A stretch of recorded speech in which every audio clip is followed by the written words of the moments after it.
เล่นทรายเหรอคะเล่นทรายที่ไหนคะสนุกไหมคะสนุกเหรอคะดีไหมไปเอาน้ำเหรอคะอ๋อไปเลยค่ะตักน้ำมาเลยค่ะ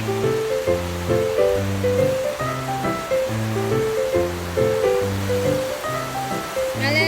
ย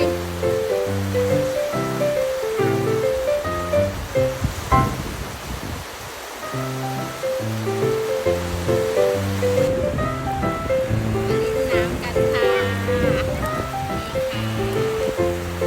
ทะเลค่ะน้อยชอบทะเลมากร้อนก็ไม่ดีกว่านะคะได้เล่นทรายเล่นน้ำแล้วสุดใจเลย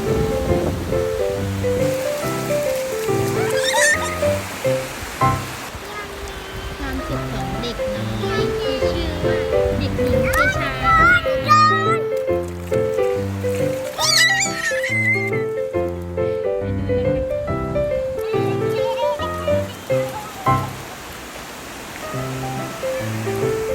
าวว้าวว้าว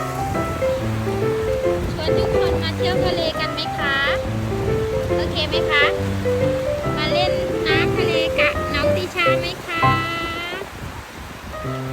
ทุกคนมาเที่ยวทะเลกันไหมคะว้าวตกเอาลูกไปแล้วค่ะเหรอคะนั่งตรงนี้เหรอคะ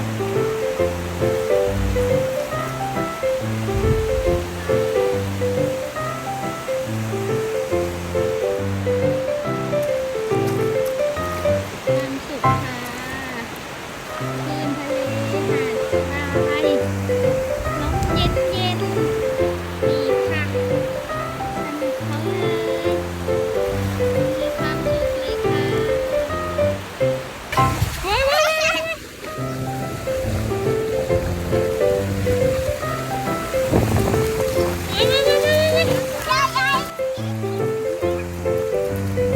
ไปเร็วเร็วเร็ววิ่งวิ่งวิ่งวิ่งวิ่งวิ่งวิ่งวิ่งเร็วเร็วใครถึงยายก่อนยายใครถึงยายก่อน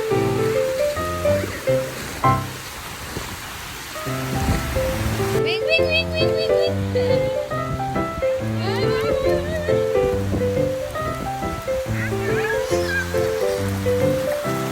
ชอบค่ะ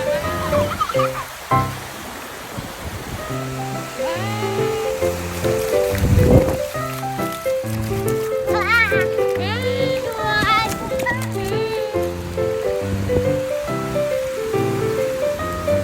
ว